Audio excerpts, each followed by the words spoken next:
UP board class 12 के प्यारे विद्यार्थियों, स्वागत है आप सभी का शिवम लेक्चरर में। साहित्यिक हिंदी का पेपर है जो कि बोर्ड एग्जाम 2025 के लिए सबसे ज़्यादा इम्पोर्टेंट है। तो आप लोग वीडियो को पूरा अंत तक देखिएगा। यदि आप वीडियो को पूरा अंत तक देखते हैं तो आपको 95 प्लस अंक लाने से कोई नहीं रोक सकता। पूरा पेपर एकदम अच्छे से हल करके बताने वाले हैं। इस पेपर में जितने भी क्वेश्चन हैं एक एक प्रश्न बोर्ड एग्जाम में पूछे जाएंगे, तो आप लोग वीडियो को पूरा लास्ट तक देखिएगा। समय 3 घंटे 15 मिनट होता है और पूर्णांक होता है 100 का। थोड़ा सा यहाँ पर निर्देश देख लेते हैं। निर्देश में क्या है? प्रारंभ के 15 मिनट परीक्षार्थियों को पेपर पढ़ने के लिए निर्धारित है। इस प्रश्न पत्र में 2 खंड हैं और दोनों खंडों के सभी प्रश्नों के उत्तर देना अनिवार्य होता है। तो सभी लोग वीडियो को लाइक कर देंगे, चैनल पर नए होंगे चैनल को सब्सक्राइब कर देंगे, वीडियो को शेयर कर देंगे। चलिए शुरू करते हैं। सबसे पहले खंड का, इसमें 1 का नंबर है, निम्न में से महादेवी वर्मा की रचना है। दीप शिखा, धूप के धान, शिला पंख चमकीले, चंद्र प्रभा। तो निम्न में से महादेवी वर्मा की रचना है, तो दीप शिखा से हो जाएगा क्योंकि दीप शिखा महादेवी वर्मा की रचना है। और धूप के धान गिरजा कुमार माथुर की रचना है। शिला पंख चमकीले प्यारे बच्चों सच्चिदानंद हीरानंद वात्स्यन अज्ञे की है। और चंद्र प्रभा उपन्यास है भारतेंदु हरिश्चंद्र का। इसके बाद 1 कक्षा नंबर है, निम्नलिखित में से कहानीकार और उनके द्वारा लिखित कहानी का गलत युग्म है। इंशाअल्लाह खान रानी की कहानी, तो ये बिल्कुल सही है। यहाँ पर पूछा है गलत युग्म। रामचंद्र शुक्ल 11 वर्ष का समय, ये भी सही है। माधवराव सप्रे एक टोकरी भर मिट्टी, ये भी सही है। यहाँ पर शिव प्रसाद सिंह जिंदगी और जोंक, ये गलत है। जिंदगी और जोंक कहानी है अमरकांत की, ठीक है।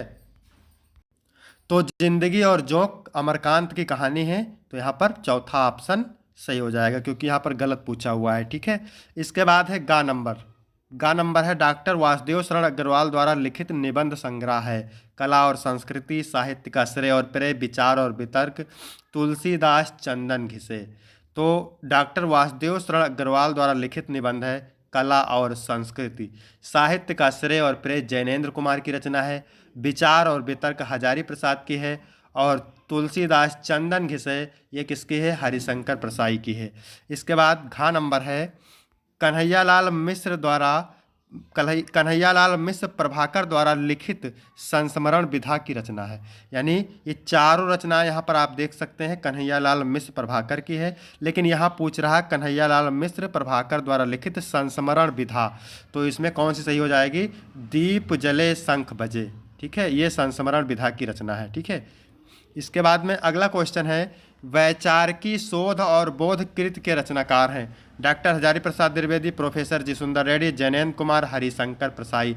तो प्रोफेसर जी सुंदर रेड्डी वैचारिकी शोध और बोध के रचनाकार हैं।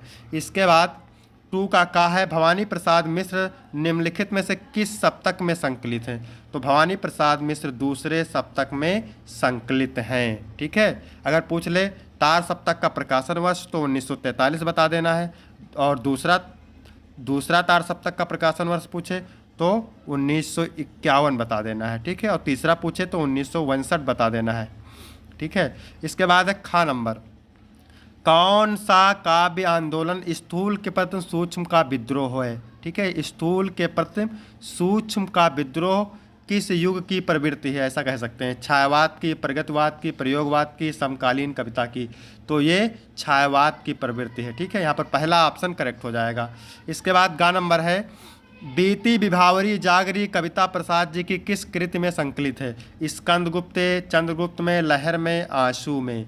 तो लहर में, ठीक है। बीती विभावरी जागरी कविता जयशंकर प्रसाद की लहर कृति में संकलित है, तो लहर सही हो जाएगा। वैसे तो चारों रचनाएं जयशंकर प्रसाद की ही हैं। अगला क्वेश्चन है, निम्नलिखित में से किस कवि को ज्ञानपीठ पुरस्कार नहीं मिला? ठीक है, सुमित्रानंद को मिला, रामधारी सिंह दिनकर को मिला, महादेवी वर्मा को मिला। गजानन माधव मुक्तिबोध को नहीं मिला, तो यही सही हो जाएगा। सुमित्रानंदन पंत को चिदम्बरा रचना पर ज्ञानपीठ पुरस्कार मिला था, रामधारी सिंह दिनकर को उर्वशी रचना पर मिला था, और महादेवी वर्मा को यामा रचना पर मिला था। इसके बाद अगला क्वेश्चन है, निम्नलिखित में से कौन सी अज्ञेय की काव्यकृत नहीं है? अज्ञेय की रचना कौन सी नहीं है? इंद्रधनुष रौंदे हुए, ए। ऐसा कोई घर आपने देखा है, कला और बूढ़ा चांद, आंगन के पार द्वार। तो इंद्रधनुष रौंदे हुए, ए अज्ञेय की रचना है। ऐसा कोई घर आपने देखा है, ए भी है। आंगन के पार द्वार, ए भी है। कला और बूढ़ा चांद नहीं है, तो आपका यही सही हो जाएगा, कला और बूढ़ा चांद। कला और बूढ़ा चांद किसकी रचना है? सुमित्रानंदन पंत की रचना है। और कला और बूढ़ा चांद पर सुमित्रानंदन पंत को साहित्य अकादमी पुरस्कार दिया गया था, मिला था। इसके बाद प्रश्न नंबर 3 है, क्या कह रहा है मेरे प्यारे बच्चों? निम्नलिखित गद्यांश पर आधारित प्रश्नों के उत्तर दीजिए। 10 अंक के होते हैं गद्यांश के, नीचे 5 प्रश्न रहते हैं 2-2 अंक के। गद्यांश को पढ़ करके उत्तर देना रहता है। तो किसी भी गद्यांश को हल करने से पहले सबसे पहले उस गद्यांश को ध्यान से पढ़ते हैं, सारे उत्तर इसी में मिलेंगे। साहित्य, कला, नृत्य, गीत, आमोद प्रमोद अनेक रूपों में राष्ट्रीय जन अपने अपने मानसिक भावों को प्रकट करते हैं।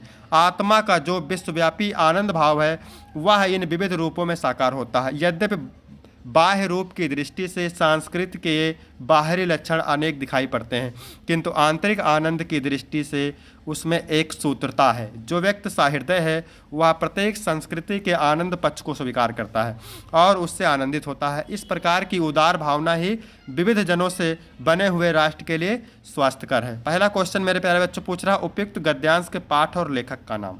ठीक है, तो उपयुक्त ये पाठ का नाम क्या है? इसके पाठ का नाम क्या है मेरे प्यारे बच्चों? इसके पाठ का नाम है राष्ट्र का स्वरूप। ठीक है, तो जहाँ पर राष्ट्र शब्द दिख जाए, जन शब्द दिख जाए, है ना, तो वहाँ पर पृथ्वी शब्द दिख जाए, भूमि शब्द दिख जाए, तो वहाँ पर समझ जाइएगा कि ये राष्ट्र का स्वरूप पाठ से लिया गया है और इसके लेखक वासुदेव शरण अग्रवाल हैं। इसके लिए आपको मिलेंगे 2 अंक। फिर है रेखांकित अंश की व्याख्या कीजिए। तो मेरे प्यारे बच्चों व्याख्या किसकी करना है? जिसकी रेखा खींची हुई है। साहित्य, कला, नृत्य, गीत, आमोद प्रमोद अनेक रूपों में राष्ट्रीय जन अपने अपने मानसिक भावों को प्रकट करते हैं। आत्मा का जो विश्वव्यापी आनंद भाव है वह इन विविध रूपों में साकार होता है। तो चलिए देख लेते हैं इसकी व्याख्या बहुत ही आसान शब्दों में। गद्यांश में लेखक ने स्पष्ट किया है कि विभिन्न सांस्कृतिक रूपों जैसे साहित्य, कला, नृत्य और गीत के माध्यम से लोग अपने मानसिक भावों को व्यक्त करते हैं। हालांकि इन रूपों में बाह्य विविधता हो सकती है, लेकिन इनका मूल्य एक ही है, आत्मा का आनंद। सहृदय व्यक्ति इस आनंद को समझता है और सभी संस्कृतियों के सुखद पक्ष को स्वीकार करता है। इसके बाद तीसरा क्वेश्चन क्या कह रहा है मेरे प्यारे बच्चों? किन रूपों में राष्ट्रीय जन अपने अपने मानसिक भावों को प्रकट करते हैं? तो अभी आपने पढ़ा था, राष्ट्रीय जन साहित्य, कला, नृत्य, गीत और आमोद प्रमोद के विभिन्न रूपों में अपने मानसिक भावों को प्रकट करते हैं। इसके बाद अगला क्वेश्चन है, सहृदय व्यक्ति आप किसको स्वीकार करते हुए आनंदित होता है? सहृदय व्यक्ति प्रत्येक संस्कृत के आनंद पक्ष को स्वीकार करते हुए आनंदित होता है। इसके बाद अगला क्वेश्चन है मेरे प्यारे बच्चों, प्रस्तुत पंक्तियों में लेखक ने राष्ट्र के किस स्वरूप पर प्रकाश डाला है? तो लेखक ने राष्ट्र के सांस्कृतिक स्वरूप पर प्रकाश डाला है। ठीक है, जिसमें विविधता के बावजूद एकता और आनंद की भावना को महत्व दिया जाता है। तो इन सब का उत्तर आपके पैराग्राफ में लिखा हुआ है। ठीक है, केवल पैराग्राफ आपको ध्यान से पढ़ना है। फिर यहाँ पर देखते हैं अथवा वाला, क्योंकि 2 पूछता 1 करना रहता है। तो चलिए इसको भी देखते हैं। उपयुक्त गद्यांश के पाठ और लेखक का नाम पहले पढ़ लेते हैं इसको। भारतीय संस्कृत में, भारतीय साहित्य में और इसलिए जीवन में भी इस पुष्प का प्रवेश और निर्गम दोनों ही विचित्र नाटकीय व्यापार हैं। ठीक है, ऐसा तो कोई नहीं कह सकता कि कालिदास के पूर्व भारतवर्ष में इस पुष्प का कोई नाम ही नहीं जानता था, परंतु कालिदास ने काव्यों में यह जिस शोभा और सुकुमार का भार लेकर प्रवेश करता है वह पहले कहाँ था। उस प्रवेश में नववधू के गृह प्रवेश की भांति शोभा है, गरिमा है, पवित्रता है और सुकुमारता है।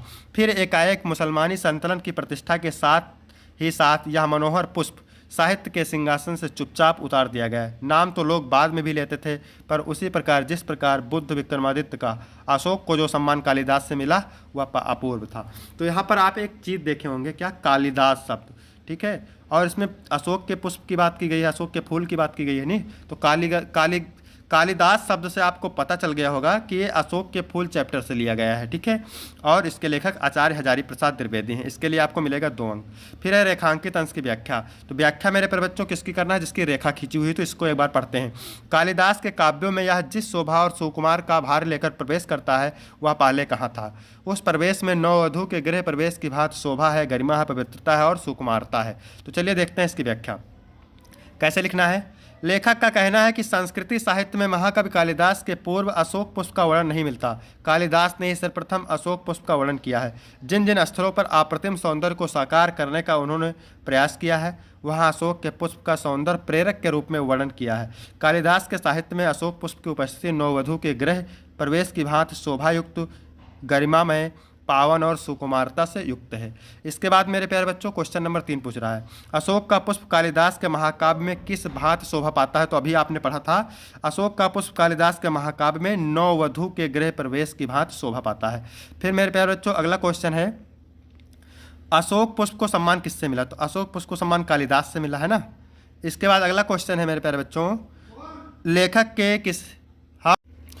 लेखक ने किसे विचित्र नाटकीय व्यापार बताया है। तो उत्तर सेम सेम मिलेगा आपको पैराग्राफ में। लेखक ने भारतीय साहित्य और भारतीय जन में अशोक के पुष्प के प्रवेश और निर्गम को विचित्र नाटकीय व्यापार बताया है। इसके बाद मेरे प्यारे बच्चों क्वेश्चन नंबर है क्या 4, निम्नलिखित पद्यांश पर आधारित प्रश्नों के उत्तर दीजिए। भी सेम है, 10 अंक का है। गद्यांश के नीचे 5 प्रश्न है, पढ़ करके उत्तर देना है। मार्ग प्रेम को समझे हरिश्चंद्र यथारथ होत यथा है। भारतेंद्र हरिश्चंद्र जी कहते हैं, ठीक है, कि प्रेम के मार्ग को भला इस संसार में कौन समझ सकता है जो वास्तविक रूप में होता है। यानी प्रेम के मार्ग को भला इस संसार में कौन समझ सकता है जो वास्तविक रूप में होता है। लाभ कछु ना पुकारन में बदनाम ही होने की सारी कथा है, ठीक है। लाभ कछु ना पुकारन में बदनाम होने की सारी कथा है। इसकी सारी कहानी यानी प्रेम की सारी कहानी बदनाम होने की है। लाभ कछु ना पुकारन में, इसके विषय में पुकारने से कुछ भी लाभ होने वाला नहीं है। जानत है जियो मेरो भली विध और उपाय सब व्यर्थ है। मेरा अंतःकरण, मेरा मन भली प्रकार से जानता है कि सभी उपाय व्यर्थ हैं। इस बदनामी से बचने के लिए सारे उपाय व्यर्थ हैं। बावरे हैं ब्रज के सिगरे मोई नाहक पूछन कौन बिथा है। एक गोपी कहती है कि ब्रज के समस्त लोग बावले हो गए हैं और सब कुछ जानते हुए भी अकारण मुझसे मेरे दुख का कारण जानना चाहते हैं। पहला क्वेश्चन है उपयुक्त पद्यांश के पाठ और लेखक का नाम। तो ये पहले चैप्टर से पहला पैराग्राफ है, ठीक है, प्रेम माधुरी, और इसके कवि का नाम है भारतेंद्र हरिश्चंद्र। 2 अंक मिलेंगे इसके लिए। इसके बाद है रेखांकित अंश की व्याख्या कीजिए। तो व्याख्या हमने पूरी बता दिया है आपको, है ना, वैसे आप देख लीजिए जिसकी रेखा खींची हुई उसकी व्याख्या।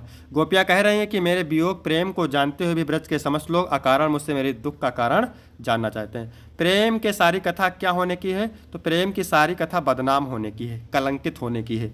अगला क्वेश्चन है, प्रेम को पुकारने में क्या लाभ है। तो प्रेम को पुकारने में कोई लाभ नहीं है, क्योंकि प्रेम को पुकारने से बदनामी मिलती है और बदनामी दुख का कारण होता है। इसके बाद अगला है, ब्रज के सभी लोग क्या हो गए हैं। तो पागल हो गए हैं, बावले हो गए हैं। आपने लास्ट लाइन में पढ़ा था अभी। फिर अथवा वाला देखते हैं, क्योंकि 2 पूछता है 1 करना रहता है। आए हो सिखाओन को जोग मथुरा तेपे, उद्धव है वियोग के वचन बतराओ ना। गोपियाँ उद्धव से कहती हैं, उद्धव आप मथुरा से योग की शिक्षा देने के लिए आए हैं, तो हे उद्धव कृपा करके आप वियोग की बातें मत करो। कहे रत्नाकर दया कर दर्शन दिन।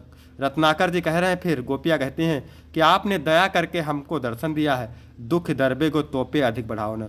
तो तुम और अत्यधिक दुख मत बढ़ाओ। टूक टूक हुई है मन मुकुर हमारो है। हमारे मन मुकुर हमारे मन रूपी दर्पण के टुकड़े टुकड़े हो जाएंगे। ऐसा करने से हमारे मन रूपी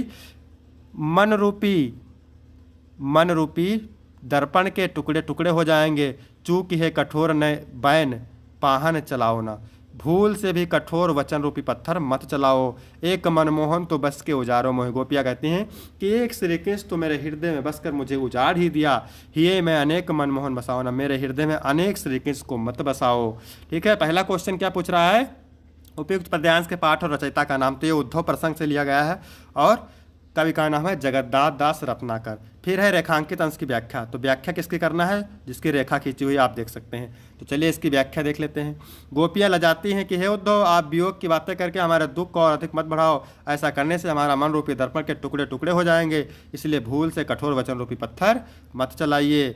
अगला क्वेश्चन क्या है मेरे प्यारे बच्चों, श्री कृष्ण ने मथुरा से किसे संदेश देने के लिए भेजा है। तो श्री कृष्ण ने मथुरा से उद्धव को संदेश देने के लिए भेजा है। गोपियाँ उद्धव से मन रूपी दर्पण में के बारे में क्या कहती हैं। तो गोपियाँ उद्धव से मन रूपी दर्पण के बारे में कहती हैं कि हे उद्धव हम गोपियों के मन रूपी दर्पण टुकड़े टुकड़े हो जाएगा, इसलिए आप कठोर वचन रूपी पत्थर को मत चलाइए।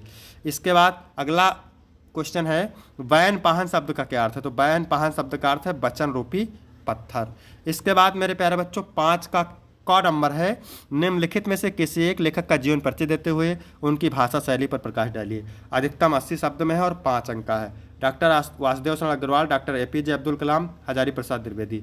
यदि आप अभी तक जीवन परिचय साहित्यिक परिचय नहीं तैयार किए हैं तो तो आप लोग कमेंट करेंगे, बहुत ही अच्छे से हम पढ़ा करके वीडियो अपलोड कर देंगे। ठीक है, वासुदेव शरण अग्रवाल का, APJ अब्दुल कलाम का और हजारी प्रसाद त्रिवेदी का। खा नंबर है, निम्नलिखित में से किसी एक कवि का जीवन परिचय देते हुए उनकी कृतियों पर प्रकाश डालिए। 80 शब्द में उत्तर देना है और ठीक है 5 अंक का है।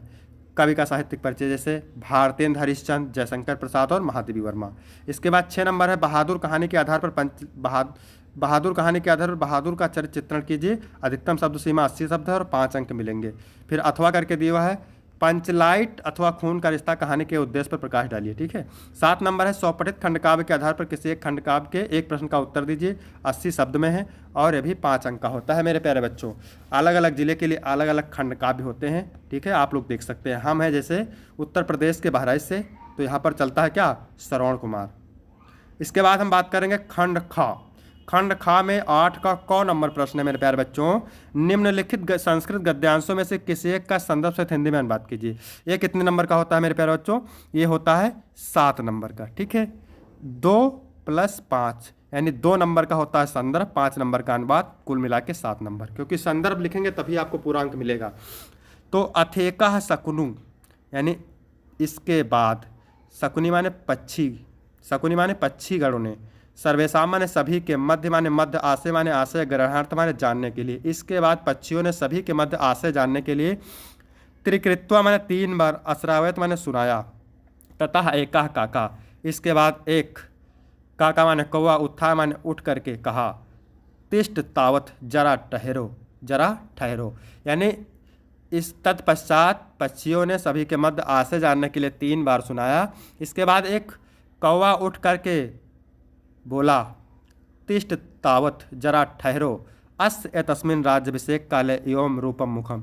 इस राज्याभिषेक के समय इसका मुख इस प्रकार है। तो क्रुद्धस चाह कीर्दसा भविष्य, तो क्रोध के समय यह कैसा होगा। अन्येन ही क्रुद्धेन अवलोकिता वयम तप्त कटाहे परिक्षिप्त स्थला। इसके, अन्यन माने इसके, क्रुद्ध माने क्रोध होकर, अवलोकिता माने देखने पर, वयम माने हम सभी, तप्त कटाहे माने गर्म कढ़ाई में, ठीक है, जल जाएंगे। यू तत्र तत्रयो घनच्छामः, जहाँ के तहाँ जल जाएंगे। यानी इसके क्रोध होकर देखने पर हम सभी गरम कढ़ाई में डाले गए तिल की भांति जहाँ के तहाँ जल जाएंगे। ईदृशी राजा मह्यम न रोचते इत्याह, यह राजा मुझे अच्छा नहीं लगता, ऐसा कहा। संदर्भ कैसे लिखेंगे। प्रस्तुत गद्यांश हमारी पाठ्यपुस्तक संस्कृत के जातक कथा पाठ के उल्लूक जातकम खंड से अवतरित है। इसके बाद अथवा वाला देखते हैं, क्योंकि 2 पूछता है मेरे प्यारे बच्चों इसमें। सप्तदश वर्षाण यावत् अमृतत्व प्राप्य पायम चिंतयन मूल संक्रम ग्रामाद ग्रामा नगरम नगरम वनाद वनम पर्वतान पर्वत भरमत परम न वितराम तृप्तम। अनेकेभ्यो विदुभ्या व्याकरणम वेदांतदीन शास्त्राण योग विद्या च अशिक्षित। नर्मदा तटे च पूर्णानंद सरस्वती नामना सन्यासिना सकास्थम सन्यासम गृहीतवान। दयानंद सरस्वती इति नाम च अंगीकृतवान। तो ये संदर्भ लिखेंगे। प्रस्तुत गद्यांश हमारी पाठ्यपुस्तक संस्कृत के महर्षि दयानंदन नामक पाठ से अवतरित है। चलिए इसका अनुवाद देख लेते हैं। मूल शंकर 17 वर्ष तक अमरता प्राप्त के उपाय पर विचार करते हुए गांव गांव शहर शहर वन वन पर्वत पर्वत घूमते रहे, किंतु अधिक संतुष्टि नहीं पा सके। अनेक विद्वानों ने व्याकरण वेदांत आदि शास्त्र तथा योग विद्या सीखी। इन्होंने नर्मदा नदी के तट पर पूर्णानंद सरस्वती नाम के सन्यासी से संन्यास ग्रहण कर दयानंद सरस्वती नाम अंगीकार किया। इसके बाद मेरे प्यारे बच्चों खा है, 8 का खा। ये क्या कह रहा है। निम्नलिखित संस्कृत पद्यांशों में से किसी एक का संदर्भ सहित हिंदी में अनुवाद कीजिए। सवने घनानाम पलवगः प्रबुद्धा विहाय निद्राचिर सन्निरुद्राम अनेक रूप आकृत वर्ण नादा नवा अम्बुधारा भीता नंदत। तो यहाँ से अर्थ देखेंगे इसका। अनेक रूप आकृत वर्ण नादा, अनेक रूप आकृत वर्ण और स्वर वाले, ठीक है। मेघों की गर्जना से, ठीक है, मेघों की गर्जना से। सोने घना नाम, मेघों की गर्जना। सोने माने मेघ होता है, घना नाम माने गर्जना। मेघों की, पलोगा माने मेढक होता है, ठीक है, पलोगा नाम मेढक, घना नाम गर्जना से। अनेक रूप आकृत वर्ण और स्वर वाले मेघों की गर्जना से बहुत समय से रुकी हुई, चिर सन्निरुद्राम, बहुत समय से रुकी हुई। निद्रा माने नींद को, विहाय माने त्याग कर, प्रबुद्धा माने जागे हुए मेढक, ठीक है। नवा अम्बुधारा अभिता, नई जल की धारा से चोट खाकर नंदनती माने बोल रहे हैं। यानी अनेक रूप आकृत वर्ण और स्वर वाले मेघों की गर्जना से बहुत समय तक रुकी हुई नींद को त्याग कर जागे हुए मेढक नई जल की धारा से चोट खाकर बोल रहे हैं, अर्थात शब्द कर रहे हैं।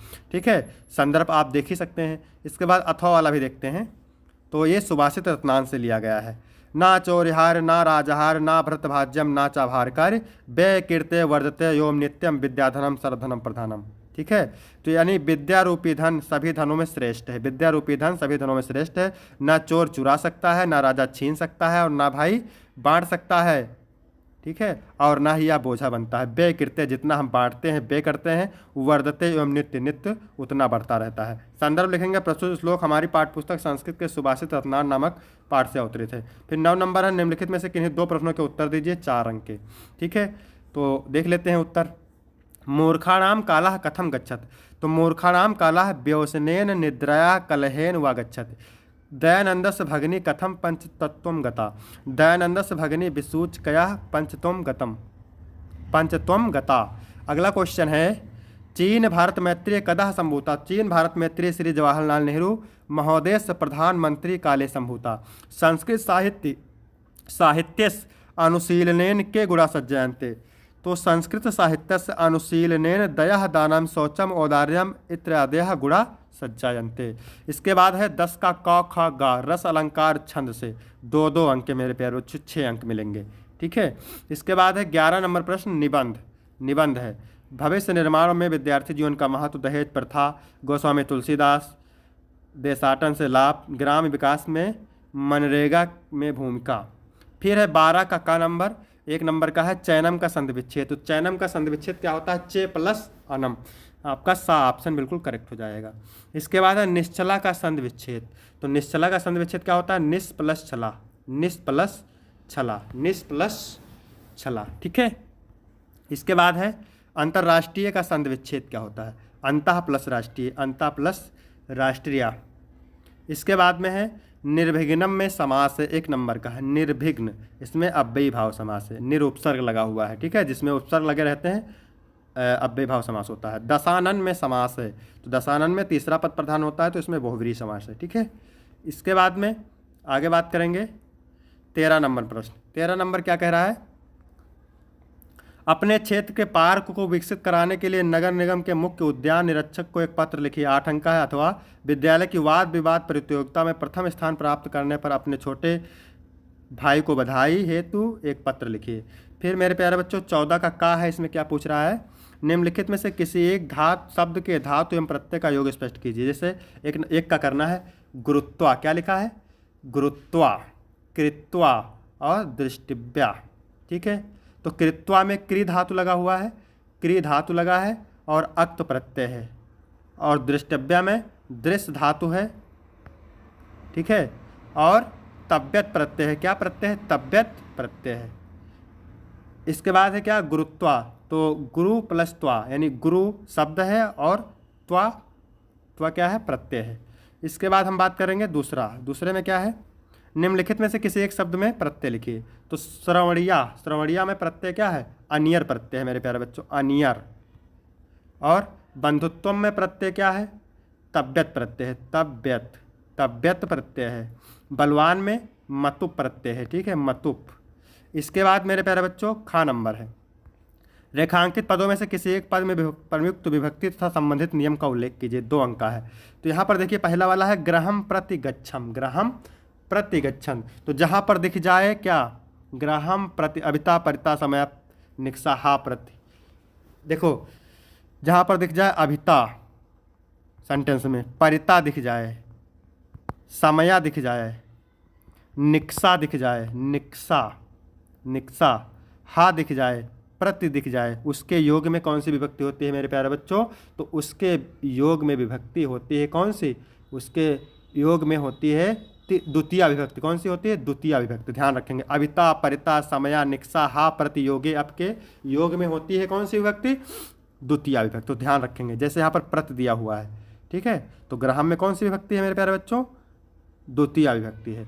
फिर यहाँ पर देख सकते हैं आप, रामेण सह सीता वनम आगच्छत। तो जहाँ पर सह क्या होता है, सह होता है, साह की बात होती है, साह का योग होता है, तो वहाँ पर साह सूत्र क्या होता है, साह युक्ते प्रधाने, साह युक्ते प्रधाने, साह युक्ते प्रधाने। तो जहाँ पर साह दिख जाए वहाँ पर कौन सी विभक्ति, ध्यान रखना तृतीया विभक्ति, तृतीया विभक्ति। फिर है अग्नेय स्वाहा, तो जहाँ पर स्वाहा शब्द दिख जाए, स्वशस्त्र शब्द दिख जाए, नमा शब्द दिख जाए, ठीक है, अलम शब्द दिख जाए, स्वधा शब्द दिख जाए, तो वहाँ पर होता है चतुर्थी विभक्ति, ठीक है। तो यहाँ तक वीडियो कंप्लीट होता है। वीडियो कैसा लगा, वीडियो अच्छा लगा हो तो वीडियो को लाइक करें, चैनल को सब्सक्राइब करें, शेयर करें। फिर मिलते हैं आपको अगले वीडियो में, तब तक के लिए धन्यवाद।